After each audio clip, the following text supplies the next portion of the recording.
Assalamualaikum warahmatullahi wabarakatuh. Waalaikumsalam warahmatullahi wabarakatuh. Bismillahirrahmanirrahim. Alhamdulillahi rabbil alamin. Wassalatu wassalamu ala ashrafil anbiya'i wal mursalin sayyidina wa maulana وحبيبنا وشفيعنا محمد وعلى آله وأصحابه المجاهدين الطاهرين أما بعد. Saudara-saudara kaum muslimin rahimakumullah. Pada pertemuan kali ini kita akan membicarakan riwayat Nabi Allah Ibrahim alaihi salam. Beliau termasuk salah satu dari 5 orang rasul yang merupakan kelompok yang dikenal dengan ulul azmi, yaitu para rasul yang dinilai mempunyai kelebihan di dalam keutamaan, ketabahan, keuletan, dan sikap istiqomah di dalam berjuang. Jumlahnya ada 5, yaitu Nabi Nuh, Nabi Ibrahim, Nabi Musa, Nabi Isa, dan Nabi Muhammad alaihi wassalatu wassalam. Sebagaimana yang kita maklum bahwa Nabi Allah Ibrahim alaihi salam lahir pada masa pemerintahan Raja Namrud laknatullah alaih. Namrud adalah figur yang lebih merupakan kekuatan daripada keadilan, lebih merupakan kezaliman daripada kebijaksanaan.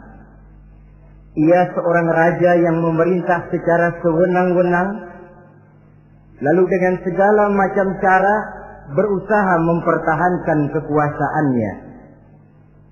Itu sebabnya di hari-hari menjelang kelahiran Nabi Allah Ibrahim alaihi salam, entah oleh karena rasa takut dan khawatir akan munculnya orang-orang yang dapat menumbangkan kekuasaannya, entah karena bisikan ahli nujum atau dukun-dukun yang memang banyak mengelilingi istananya, ia memutuskan untuk membunuh seluruh bayi yang dilahirkan dalam bentuk laki-laki. Ini dilatar belakangi oleh kekhawatiran akan muncul seseorang yang dapat menghancurkan kekuasaannya, sebagaimana Fir'aun laknatullah alaih.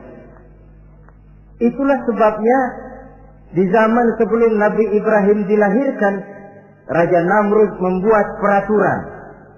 Apabila seorang ibu melahirkan bayi laki-laki, bunuh bayi itu.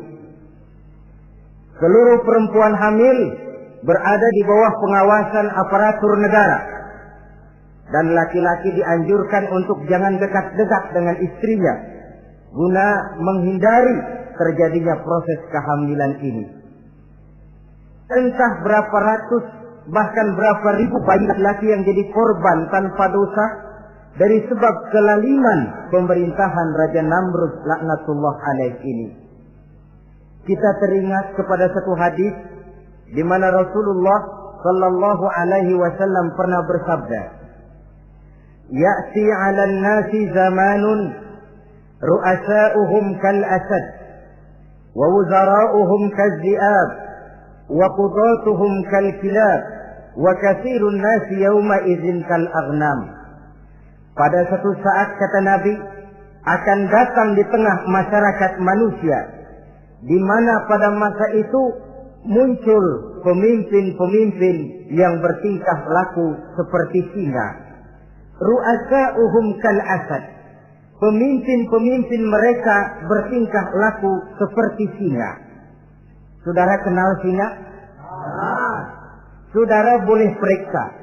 Di mana ada hutan, singa selalu menjadi raja. Padahal hutan belum pernah bikin pemilihan umum. Tapi yang namanya singa tidak pernah peduli. Ada pemilihan umum atau tidak, raja hutan tetap singa. Kenapa? Karena singa menjadi raja di hutan bukan berdasarkan kebenaran, tapi karena kekuatan. Karena kuat, maka dia naik jadi raja. Soal benar atau tidak, soal lain. Maka sebagai akibatnya, setelah si singa ini naik menjadi raja hutan, dia bukan melindungi rakyatnya, malah makanin rakyatnya. Coba saudara lihat di hutan. Kambing rakyat hutan dimakan oleh singa. Ayam rakyat hutan dimakan oleh singa. Sapi rakyat hutan dimakan oleh singa. Inilah akibatnya karena singa naik berdasarkan kekuatan. Setelah naik bukan melindungi rakyatnya, malah makanin rakyatnya. Mental semacam inilah yang dimiliki oleh Raja Namrud laknatullah alaih. Cuma karena rasa ketakutan akan datang orang yang akan menumbangkan kekuasaannya, maka seluruh bayi laki-laki harus dibunuh tanpa dosa apapun. Itulah kata Nabi, akan datang di tengah masyarakat manusia muncul pemimpin-pemimpin yang mentalnya seperti singa. Nah, kalau yang jadi pemimpin sudah seperti singa, wa wuzara'uhum kazzi'ab. Yang jadi wazir, yang jadi menteri, kata Nabi, lagunya seperti serigala. Nyetel ini, tapi serigala. Apa serigala itu? Saudara tahu dalam dongeng anak-anak, serigala itu kan binatang yang paling licik. Untuk terang-terangan dia tidak berani karena tidak punya kekuatan seperti sang singa. Maka dia pakai ilmu kelicikannya. Serigala itu kalau ingin makan daging ayam, pakai bulu ayam. Kalau kepengen makan daging kambing, pakai bulu kambing. Pendeknya, serigala binatang yang menghalalkan segala macam cara asal tujuan tercapai. Itulah serigala. Lambang dari sifat kelicikan. Lempar batu, sembunyi tangan. Pengen makan daging ayam, pakai bulu ayam, nyaruh jadi ayam. Pengen makan daging kambing, pakai bulu kambing, nyaruh jadi kambing. Ini akibat dari yang pertama tadi. Pemimpin seperti singa, lalu menteri pun seperti serigala. Efeknya kemudian yang segera menyusul apa? Wa qudatuhum kal kilab. Kalau pemimpin sudah seperti singa, menteri sudah seperti serigala, wa qudatuhum kal kilab, akan muncullah para penegak hukum yang mentalnya seperti anjing. Inna lillahi wa inna ilaihi raji'un. Penegak hukum yang mentalnya seperti anjing itu. Anjing, saudara lihat, anjing akan setia kepada siapa saja yang memberinya daging. Kalau dia disuruh jaga rumah, dia tidak bisa membedakan mana yang maling, mana yang tamu. Biar yang datang tamu, kalau nggak bawa apa-apa, pasti digonggong. Biar yang datang maling, kalau bawa daging, anjing kalem. Pokoknya siapa yang berdaging, itulah majikan saya. Apa kata majikan saya, itulah yang saya laksanakan. Maka hilang kebenaran hukum, hancur norma-norma keadilan. Oleh karena apa? Oleh karena anjing dapat daging. Lalu dalam kondisi semacam itu, yang jadi rakyat bagaimana? Kata Nabi, wa katsirun nas yauma idzin kal aghnam. Adapun kebanyakan orang pada masa itu, lagunya sudah seperti kambing. Saudara, kambing itu binatang yang cuma menang groyokan dan tidak punya alternatif. Namanya kambing, digiring ke lapangan embe. Betul kan?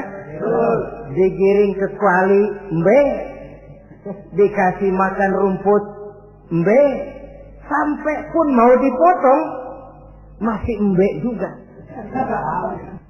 Tidak punya pilihan lain si kambing ini, tidak punya alternatif lain. Kondisi semacam inilah yang terjadi di masa pemerintahan Raja Namrud laknatullah alaih.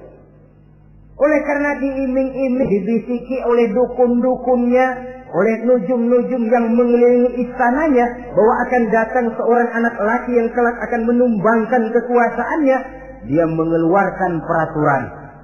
Ya, peraturan singa. Mulai saat ini diumumkan kepada seluruh rakyat, siapa-siapa perempuan melahirkan bayi laki-laki, bunuh hidup-hidup. Seluruh orang bunting di bawah pengawasan hansip negara. Dan mulai malam ini, supaya semua kaum bapak jarang-jarang tidur sama istrinya. Namanya peraturan Namrud. Tapi apa yang memang Allah kehendaki untuk terjadi, pasti terjadi. Yaitu kelahiran Nabi Allah Ibrahim alaihi salam. Pada saat beliau terlahir ke alam ini, oleh ayahnya yang bernama Azar, disembunyikan di dalam sebuah gua. Di sini bertemu antara nurani seorang bapak dan ketaatan kepada raja. Dia ingin taat kepada raja, dia mesti membunuh anaknya. Tapi sebagai bapak, dia sayang kepada anaknya, dia harus selamatkan. Dicarinya jalan tengah, maka Ibrahim disembunyikan di dalam sebuah gua dengan satu perhitungan tentunya. Lu mati, ya nggak apa-apa, lu hidup ya syukur. Tapi ini pertimbangan dia akan bikin susah dia di masa yang akan datang. Coba anak dalam kondisi apa adanya ditaruh di dalam gua, menurut perhitungan logika mati ini. Namun apa yang terjadi? Nabi Allah Ibrahim yang sejak masa bayi diletakkan dalam gua dipelihara oleh Allah. Nah, kalau Allah yang sudah memelihara, orang mana yang sanggup mendatangkan bencana dan mudarat? Untuk melangsungkan kehidupannya, Nabi Ibrahim itu mengisap ibu jarinya. Dan konon menurut riwayat dari ibu jarinya itu keluarlah madu. Sehingga walaupun tidak didampingi oleh ayah dan ibunya, tinggal di dalam gua seorang diri, pertumbuhannya sebagai seorang bayi menjadi seorang anak, tumbuh dengan pesat sebagai lazimnya anak-anak yang lain. Dalam ilmu tauhid, ini yang dinamakan irhas. Tanda-tanda yang diberikan kepada seseorang yang akan dipilih menjadi rasul pada saat dia masih anak-anak. Ini yang dinamakan irhas. Adapun kalau dia sudah diangkat menjadi rasul, maka tanda-tanda itu dinamakan mukjizat. Kalau jatuh kepada wali, maka tanda itu dinamakan karomah, atau yang dalam bahasa kita disebut dengan keramat. Jadi kan kita ini dalam kehidupan anak-anak kita kadang-kadang bisa melihat bakat yang dimilikinya pada saat dia masih kecil. Tanda-tanda itu ada. Nah, dalam kehidupan para rasul, masa kecil mereka yang melakukan itu dinamakanlah irham. Begitulah Nabi Ibrahim tumbuh dari bayi menjadi anak-anak di dalam gua. Dan ayah ibunya kadangkala menengok dia. Pada saat dia sudah mulai pandai berbicara, dia sudah mulai berpikir. Dan pola berpikir yang pertama, Satu hari dia tanya bapaknya, "Papi," kalau bahasa sekarang, "ini yang bikin alam ini sebenarnya siapa? Yang bikin saya siapa? Yang menyebabkan saya ada siapa?" "Ya kami, ibu bapakmu," kata ayahnya. "Oh begitu." "Lalu yang bikin ibu bapak siapa?" "Ya nenekmu. Gara-gara dia saya ada, gara-gara saya kamu ada." "Lalu yang bikin kakek dan nenek siapa?" "Ya buyutmu." "Lalu yang bikin buyut siapa?"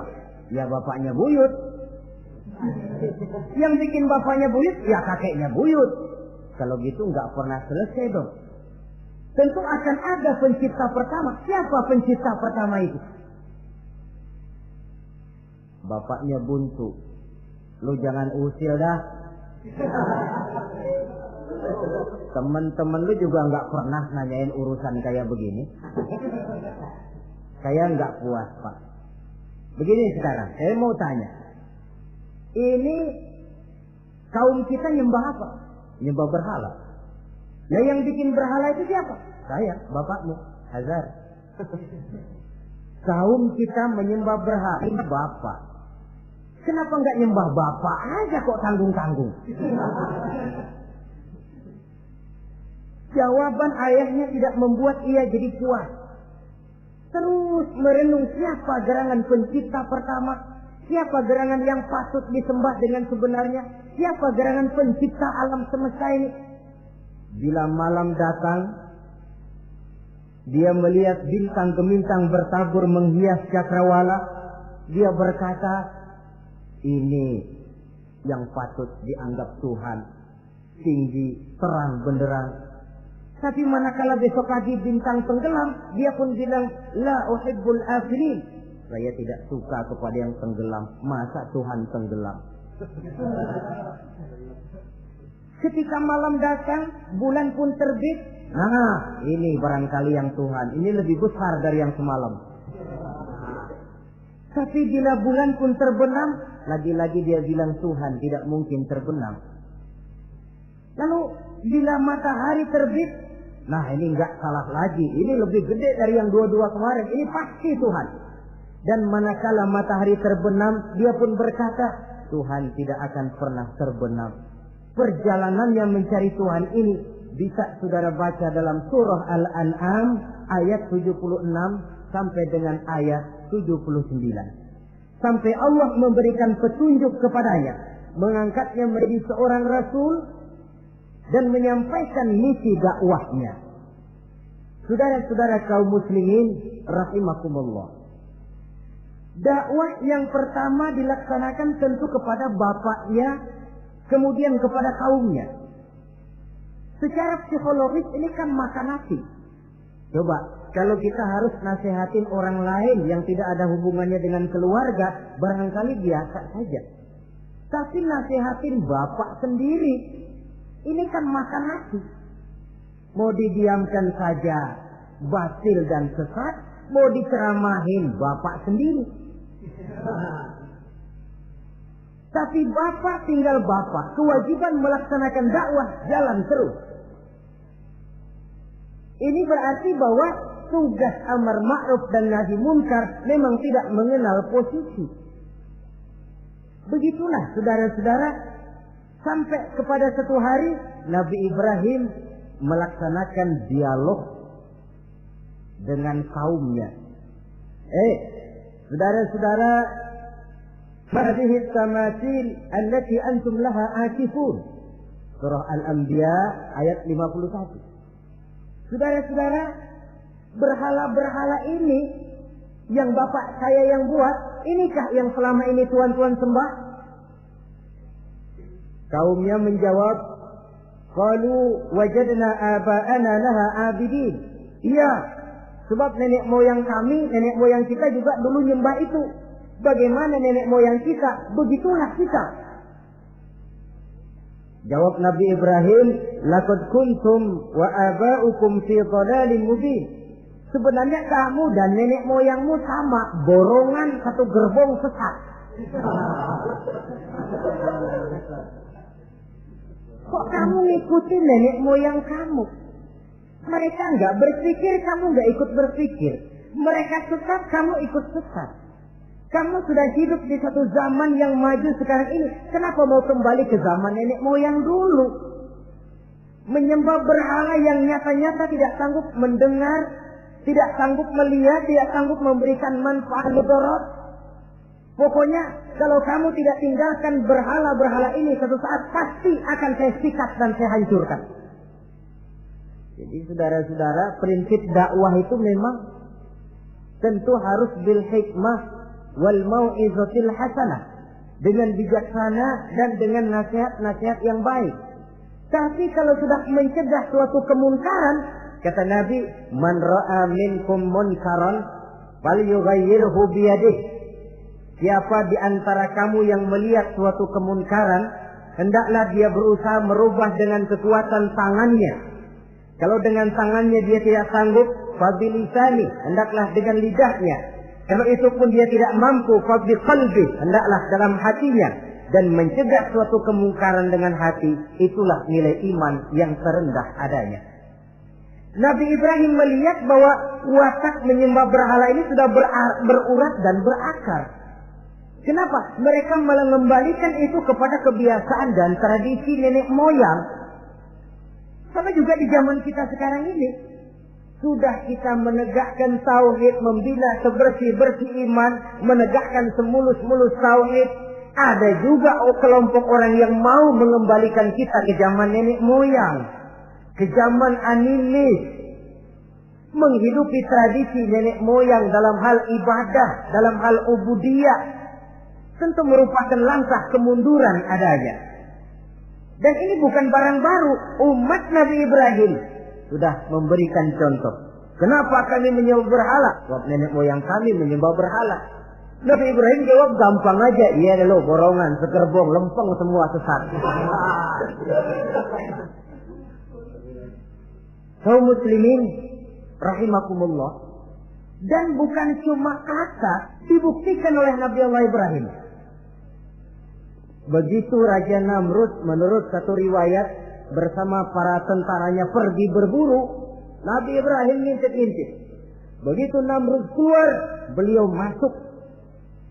Kalau istilah kita, ke tempat Namrud ibadah, ke masjidnya dah. Di mana di situ tersimpan seluruh berhala yang mereka sembah, dari yang paling gede sampai yang paling kecil. Nabi Ibrahim masuk bawa kampak. Seluruh berhala-berhala yang ada di tempat itu habis dikampakin, hancur berantakan.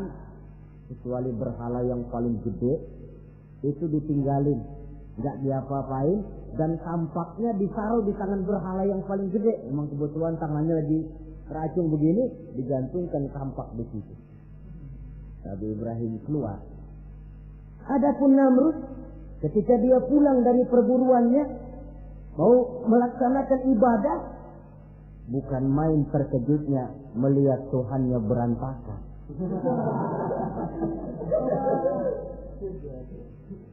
Waduh, ini celaka kerjaan siapa ini? Dikumpulkan para intel negara, staf-staf khusus. Ini ada supersip masuk kemarin, mengganggu stabilitas peribadatan kita. Ini mesti dicari siapa biang keroknya ini. Cari sampai ketemu siapa yang menghancurkan Tuhan-Tuhan kita ini. Intel pun disebar.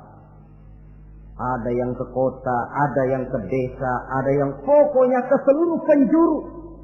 Sampai ada yang desas-desuskan. Tuan Raja, bagaimana? Saya dengar selentingan berita. Berita apa? Pada waktu Tuan Raja pergi berburu, seorang anak muda bernama Ibrahim masuk ke tempat ibadah kita. Barangkali dia yang menghancurkan patung-patung kita. Kalau begitu cari, tangkap Ibrahim, tangkap. Panggil kepala intel. Dipanggil. Kamu cari orang namanya Ibrahim, tangkap. Kok ditangkap? Tangkap. Sebab menurut berita dia yang menghancurkan berhala-berhala kita. Ya tapi kan belum ada buktinya Pak. Soal bukti gampang, belakangan, yang penting tangkap aja dulu.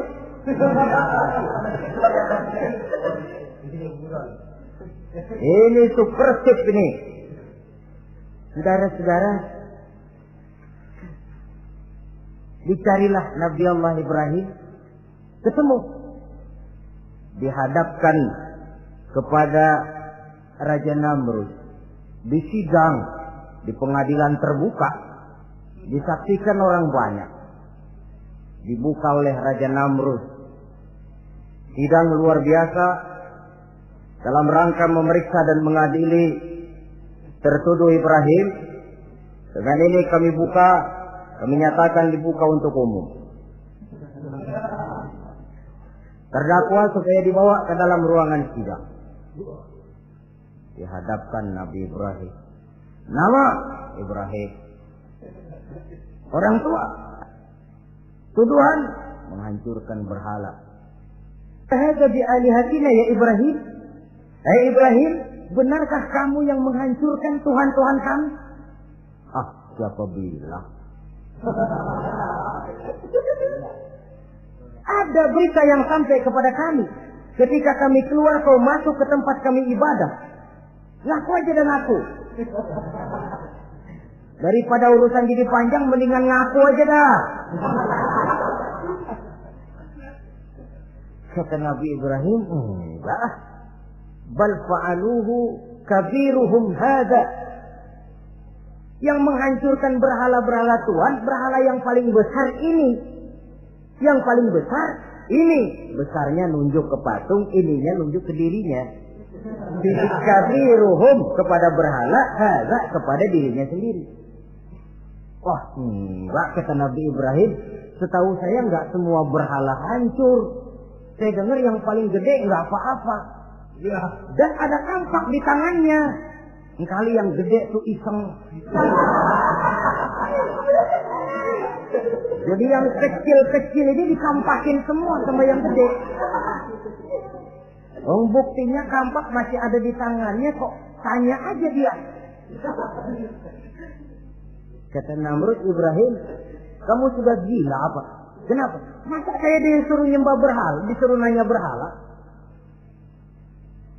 Jadi nggak bisa jawab dia, nggak bisa jawab. Nah kalau nggak bisa jawab, kenapa disembah? Yang gila saya apa sampean?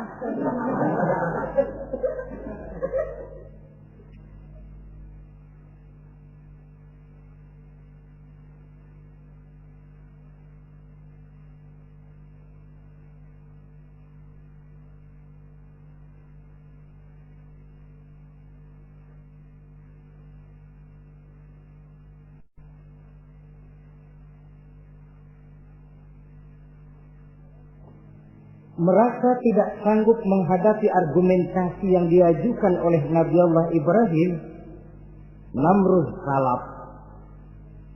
Dalam kesalapannya itulah ia menjatuhkan vonis bahwa Nabi Allah Ibrahim dihukum bakar hidup-hidup.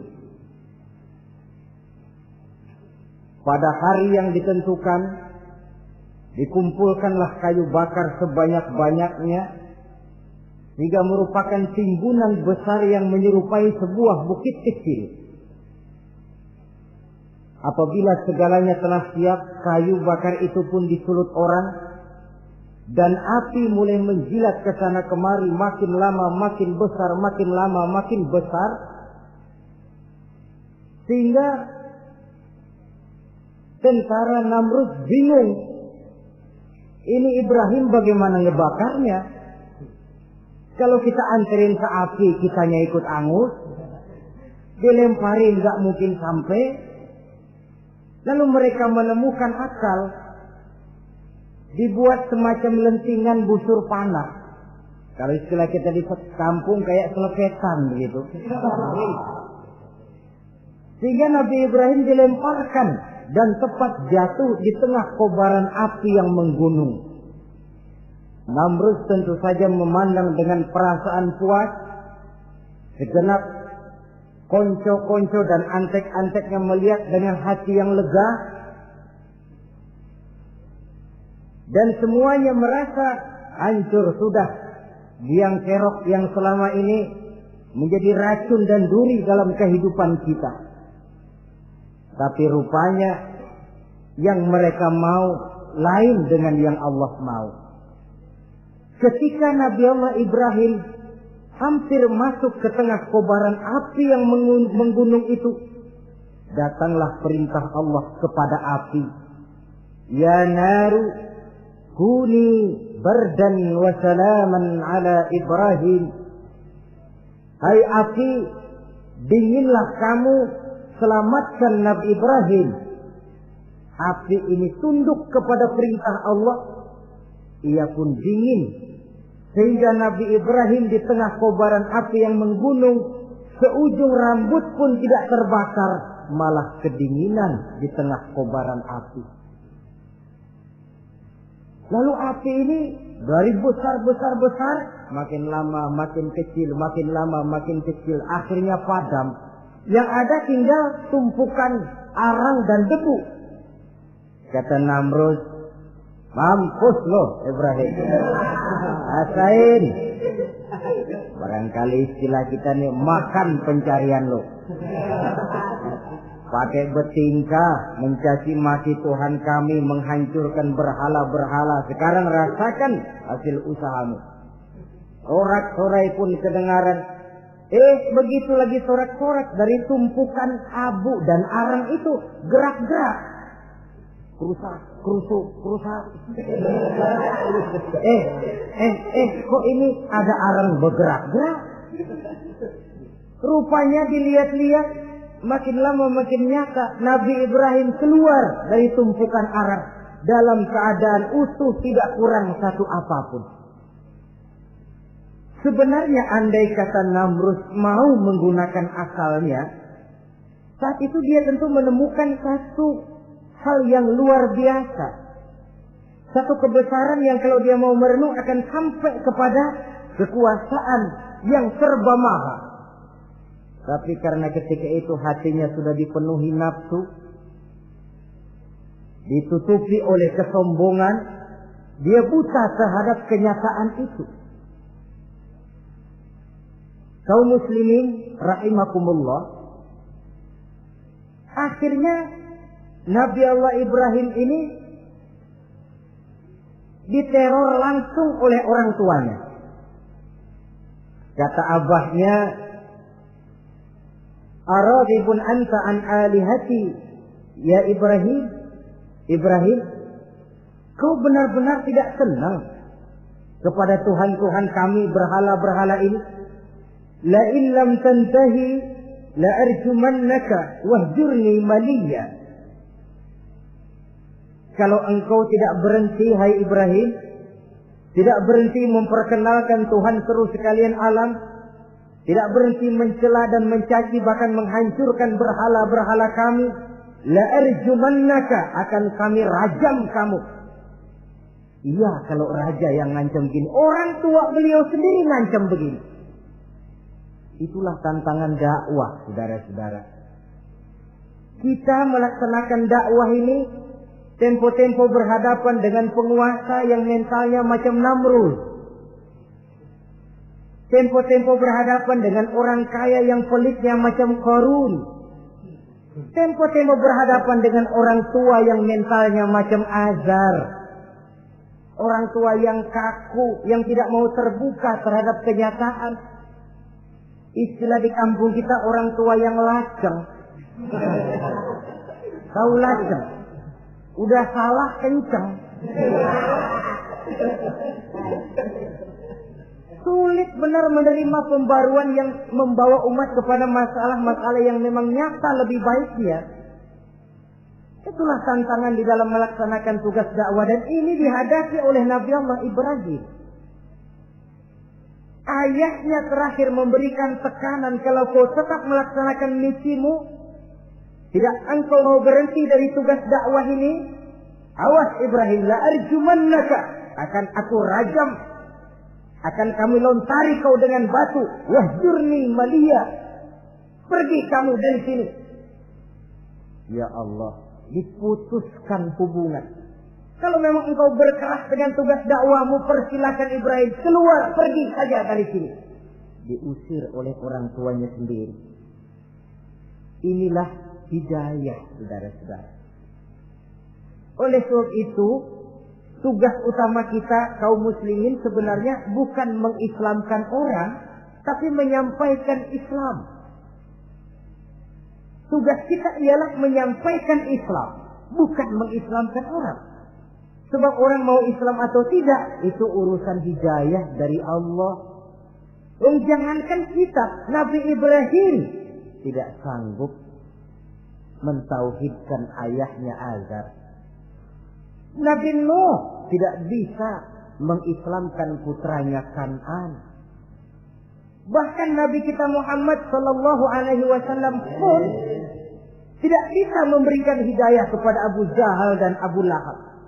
Paman Nabi, orang tua Nabi, anak Nabi, istri Nabi sekalipun, hidayah tidak diberikan kepada mereka. Mereka tidak terpanggil mengikuti kebenaran. Kalau sudah kenyataan ini yang kita temui, kembalilah kepada konsep Quran. Allahumma inni qad ballaghtu, wahai Allah, seruanmu sudah saya sampaikan, dakwahmu sudah saya canangkan, ajakan kepada tauhid sudah saya sampaikan. Allahumma inni qad ballaghtu, sudah saya sampaikan ya Allah. Perkara mereka tidak mau ikut, itu karena semata-mata hidayah berada di tanganmu ya Allah. Kalau kemarin landasan dakwah kita, insya Allah tugas dakwah kita berkelangsungan. Kalau tidak, makan hati. Kita pikirin, ya orang gua ajak benar-benar nggak mau. Ya, dipikirin. Saya ajak ngaji, malah dikasih maki. Saya ajak yang baik, malah saya dicemoohkan. Kok begini dakwah? Akhirnya dipikirin, sakit, jantungan. Sudah orang nggak kena kita ajak beriman, kita sendiri makan ke dalam. Itulah Quran meletakkan konsepsi dasar, sampaikan dakwah dengan baik, bil hikmah wal mau'izatil hasanah wajadilhum billati hiya ahsan. Kalau ternyata metode sudah baik tapi orang tidak juga mau beriman, tanamkan dalam hati, Allahumma inni qad ballaghtu. Ya Allah, tugas saya cuma sekedar menyampaikan. Perkara mereka tidak mau, saya sudah menyampaikan ya Allah, terserah hidayahmu.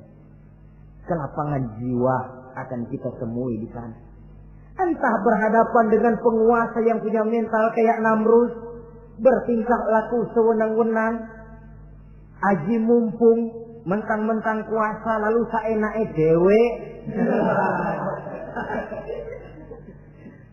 Menghitamkan yang putih, memutihkan yang hitam menurut seleranya saja. Entah berhadapan dengan orang kaya yang punya mental seperti Qarun, makin kaya tapi makin bakhil, atau berhadapan dengan orang-orang tua yang punya tingkah laku seperti Azar.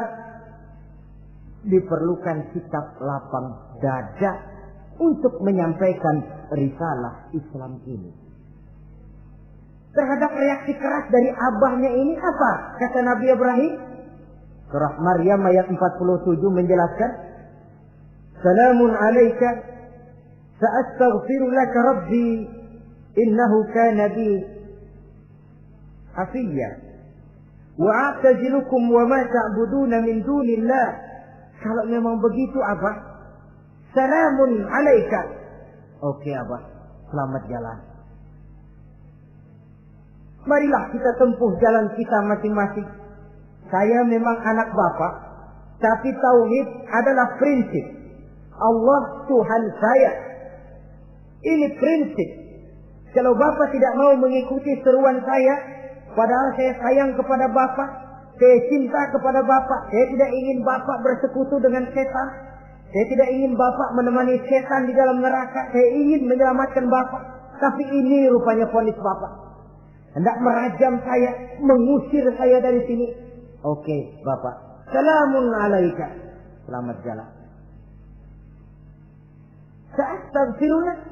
Saya akan memohon ampun kepada Allah untuk Bapak. Memohon ampun. Jadi walaupun dalam Islam kita berbeda akidah dengan orang tua, tetapi kewajiban untuk berbakti tidak menjadi putus karenanya. Dalam surah Luqman dijelaskan, apabila kedua orang tuamu memaksamu untuk menyekutukan Allah, jangan taati. Tetapi sungguh pun demikian, wa sahibhuma fid dunya ma'rufa. Tetaplah engkau pergauli keduanya di dunia ini secara baik. Toleransi yang besar ditunjukkan oleh Islam. Dan lebih besar lagi dilaksanakan oleh Nabi Allah Ibrahim. Sungguh pun bapak sudah mengusir saya, menolak mentah-mentah ajaran tauhid, tetap juga menyembah berhala, tetap juga bersekutu dengan setan. Saya akan memohonkan ampun kepada Allah untuk bapak. Wa atazilukum, saya akan menjauhkan diri dari apa yang bapak sembah, dari apa yang kaum kita sembah selain daripada Allah. Bapak menyembah berhala, kaum kita ini menyembah berhala. Wa atazilukum, saya akan menyingkir dari semua itu. Selamat jalan awak. Istilah kita goodbye my dear. Ini jalan yang membedakan saya dengan abah. Jalan tauhid dan jalan syirik. Di sini kita harus berpisah. Walaupun dengan berat hati kita berpisah. Jadi keluarga dan akidah punya garis yang jelas. Umumnya, ya walaupun baik tapi memang harus ditingkatkan. Umumnya kita ini kan mayoritas merasa sebagai muslim karena keturunan. Kenapa kamu Islam? Bapak saya Islam, nenek saya Islam, saya Islam. Baiklah, itu pun baik. Pada mulanya memang harus begitu. Tapi lambat laun kita tentu harus merasakan bahwa keberadaan kita dalam Islam tidak cukup cuma karena faktor keturunan. Dengan kata lain, kita harus memperbaiki kualitas keislaman kita. Inilah proyek utama kita sekarang, mengislamkan orang Islam. Saudara-saudara kaum muslimin rahimakumullah. Maka Nabi Ibrahim pun meninggalkan orang tuanya, meninggalkan kaumnya, uzlah, hijrah ke tempat Baitul Maqdis, daerah di Palestina sekarang ini. Sejarah kehidupan Rasul umumnya memiliki kemiripan. Rata-rata ditentang oleh kaumnya sendiri dan sebagian besar lalu hijrah. Itu barangkali memang resiko dari satu perjuangan. Nah, begitu tantangan yang dihadapinya dalam melaksanakan dakwah. Lalu cobaan-cobaan yang diberikan Allah kepada Nabi Ibrahim pun luar biasa. Pantas kalau beliau itu masuk ulul azmi dan mendapat titel Khalilullah. Nabi Ibrahim titelnya Khalilullah. Orang yang mencintai dan dicintai Allah. Khalilullah. Ini terbukti dari cobaan-cobaan yang dihadapinya. Pertama, dari perkawinannya dengan Siti Hajar, dengan Siti Sarah maksud saya, beliau tidak dikaruniai seorang anak pun. Umur sudah lanjut. Padahal anak kita tahu pelanjut sejarah, penyambung cerita, si buah hati belahan jantung. Sampai pada satu hari Hajar musyawarah. Kalau bahasa kita, Bang, bagaimana Hajar? Lama juga kita sudah berumah tangga kan Bang? Lalu, dan kita sejauh ini belum dikaruniai seorang anakku. Ya sabarlah. Pada waktunya tentu akan ada juga. Tapi kapan lagi Bang? Usia kita sudah cukup lanjut. Maksud kamu bagaimana Hajar? Begini sajalah Bang. Bagaimana kalau abang kawin saja lagi? Ya Allah, punya istri macam begini. Menyuruh lakinya kawin lagi. Tapi dasar Nabi Allah Ibrahim, enggak mau saya kan cinta sama Hajar. Iya, soal cinta saya tahu. Dan saya tidak meragukan cinta abang kepada saya. Cuma masalahnya saya nggak bisa memberikan keturunan Bang. Bukan nggak bisa, belum. Sudahlah kawin saja lagi Bang. Nggak mau nggak mau. Istrinya nyuruh kawin, lakinya ogah-ogahan. Sekarang kan enggak, istrinya larang kawin, suaminya malah nyelintil.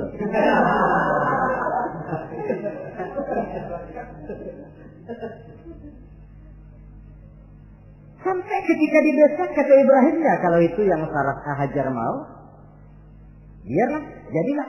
Saya mau kawin lagi dengan syarat kau yang mencarikan istri untuk saya itu.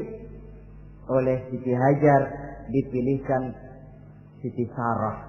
Kawinlah Nabi Ibrahim dengan Sarah. Dari Sarah ini beliau dikaruniai seorang putra bernama Ismail alaihi salam. Nah, cobaan datang untuk menguji Khalilullah ini. Hai Ibrahim, kau cinta kepadaku, kata Allah, seolah-olah. Setelah kau punya anak, masuk rasa cinta anak ke dalam hatimu. Allah mau buktikan mana cintamu yang lebih besar, kepada anakmu atau kepada aku, kata Allah. Maka turun perintah untuk menyembelih anaknya sendiri. Satu riwayat menceritakan bahwa latar belakang perintah menyembelih anak ini sebenarnya gara-gara Nabi Ibrahim juga ketelepasan ngomong. Beliau pernah menyembelih 300 ekor onta dan 1000 ekor kambing. Dagingnya dibagikan kepada fakir miskin, dilaksanakan penyembelihan itu untuk mendekatkan diri kepada Allah. Dekat. Tidak cuma manusia, malaikat kagum, dipuji Nabi Ibrahim. Bukan main Ibrahim, kaya berani. Ya kalau miskin berani, nekat kali. Ini kaya berani.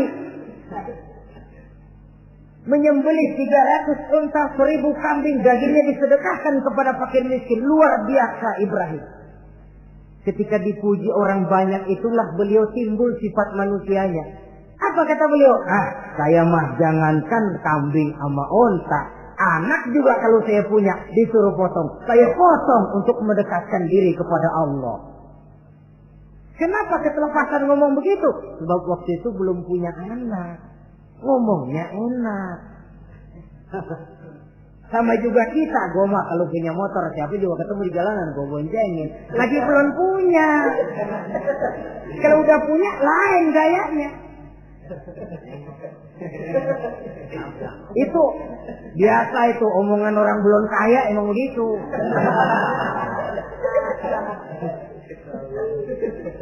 Saudara-saudara, sehingga omongan yang beliau sudah lupa bertahun-tahun bahkan puluhan tahun ini. Begitulah ketika sudah punya anak Ismail, falamma balagha ma'ahu sa'ya, ketika Ismail sedang lucu-lucunya dalam tidurnya mimpi turun perintah, ya Ibrahim uffi binuzrika. Hai Ibrahim, bayar nazarmu. Nazar? Iya. Apa nazar? Dulu pernah ngomong apa, ingat enggak? Jangankan cuma kambing, unta, anak pun kalau punya disuruh potong, saya potong. Jadi anggap nazar. Bayar nazarmu, potong anakmu. Dipikirin siangnya, semalam itu benar-benar perintah Allah apa cuma ngimpi? Kalau ngimpi kok jelas amat. Kalau perintah Allah kok kelewatan amat. Pakai anak disuruh potong, emang gak ada yang lain apa? 3 malam berturut-turut mimpi sampai beliau yakin ini memang benar perintah Allah. Dan dilaksanakan dengan berat hati. Pagi-paginya bilang kepada Siti Sarah, Sarah, Ismail mandikan, berikan pakaian yang baik, saya mau bawa pergi dia. Kemana bang? Pokoknya mau saya bawa. Berangkatlah anak beranak ini menuju salah satu bukit di daerah Mina. Ketika duanya sudah mau berangkat, iblis sibuk bukan main. Ini cobaan loh. Orang kalau mau ibadah, iblis paling gatal. Segala macam cara mereka lakukan agar orang jangan ibadah. Ini Ibrahim mau membuktikan cintanya kepada Allah. Ya Allah, lihatlah. Walaupun saya sudah punya anak, cinta saya kepadamu lebih besar ya Allah. Walaupun perintah ini menyembelih leher anak sendiri, saya potong karena melaksanakan perintahmu. Iblis ribet. Mula-mula dia bisikin Nabi Ibrahim. Hei Ibrahim, kau lihat anakmu di belakang itu. kecil, lucu-lucunya, masa anak begitu mau dipotong? Tega kamu Ibrahim. Ini perintah Allah. Gak ada urusan sama ente. Iya.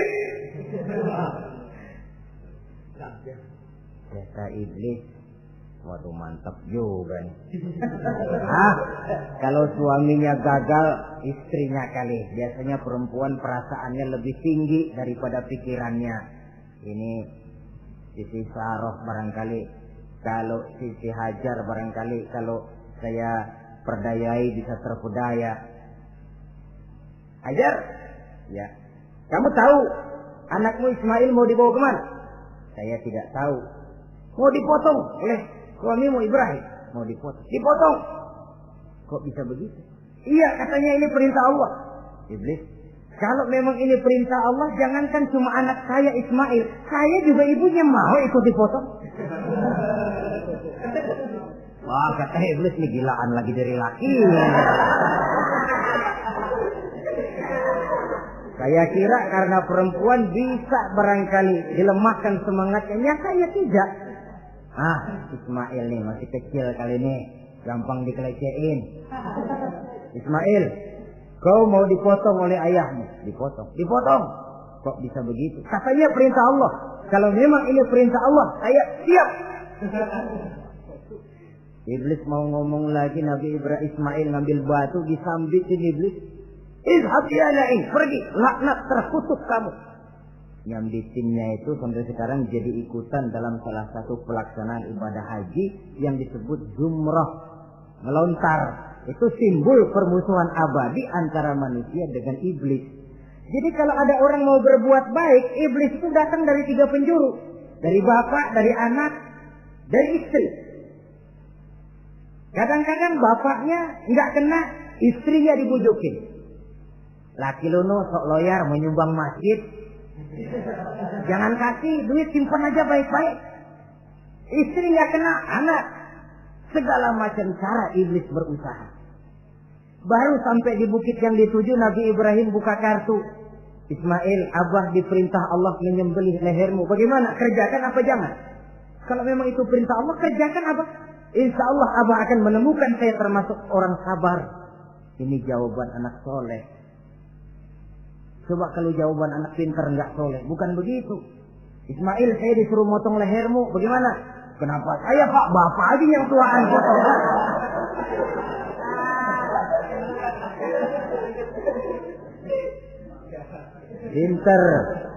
Pinter, tapi nggak soleh ya begitu itu, minteri jadinya. Saudara-saudara, sampai Nabi Ismail diganti oleh Allah dengan seekor kambing kibas. Cobaan terhadap kecintaannya kepada Allah. Kau cinta aku, itu benar. Tapi setelah kau punya anak, rasa cinta anak masuk ke dalam hatimu. Mana lebih besar, cintamu kepada anakmu atau cintamu kepada aku, kata Allah. Terbukti cintanya kepada Allah lebih besar daripada cintanya kepada anaknya. Bukankah nilai cinta itu baru terasa nyata kalau sudah lewat cobaan, lewat pembuktian? Sehingga dengan demikian kata orang, biasanya cinta itu menuntut pengorbanan. Berani bercinta, berani berkorban. Jangan takut berkorban, nggak usah cinta-cintaan.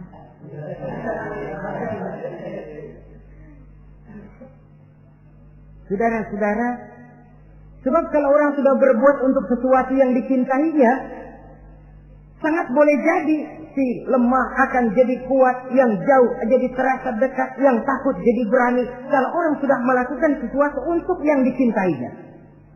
Seorang bapak karena cintanya kepada anaknya, dia rela pergi pagi pulang sore, peras keringat banting tulang supaya hari depan anaknya lebih baik daripada dia. Seorang suami yang cinta kepada istrinya, tidak soal dia kepanasan dan kehujanan, mencari yang sulit-sulit yang diinginkan oleh istrinya. Contoh paling dekat saja, kalau istrinya sedang mengidam, dia tengah malam buta minta mangga dan gak musim mangga, rusak-rusak suaminya cari mangga. Cinta memang membuat yang jauh jadi terasa dekat. Lalu cobaan lain ketika turun perintah melaksanakan khitan. Umur beliau menurut riwayat Abi Daud sudah umur 80 tahun. Di zaman belum ada pisau cukur, silet, gunting, kulit sudah alok. Tapi ini perintah Allah, laksanakan. Resiko belakangan. Nabi Ibrahim pandai memilah mana kepentingan pribadi, mana perintah Allah. Nah, perkara beliau nanti pindah ke Mekah, membangun Ka'bah sampai kepada hari tuanya, ini berkaitan dengan Nabi Allah Ismail, dan akan kita bicarakan pada pertemuan di mana kita nantinya akan membicarakan riwayat Nabi Ismail alaihi salam. Untuk riwayat Nabi Ibrahim, walaupun serba singkat, hingga ini sajalah dahulu, dan mudah-mudahan menjadi tamsil, ibarat dan contoh yang bisa kita jadikan pegangan di dalam kehidupan kita sehari-hari. Terima kasih banyak atas segala perhatian. Mohon maaf atas segala kekurangan. Usikum wa nafsi bitaqwallah. Wassalamualaikum warahmatullahi wabarakatuh. Waalaikumsalam warahmatullahi wabarakatuh.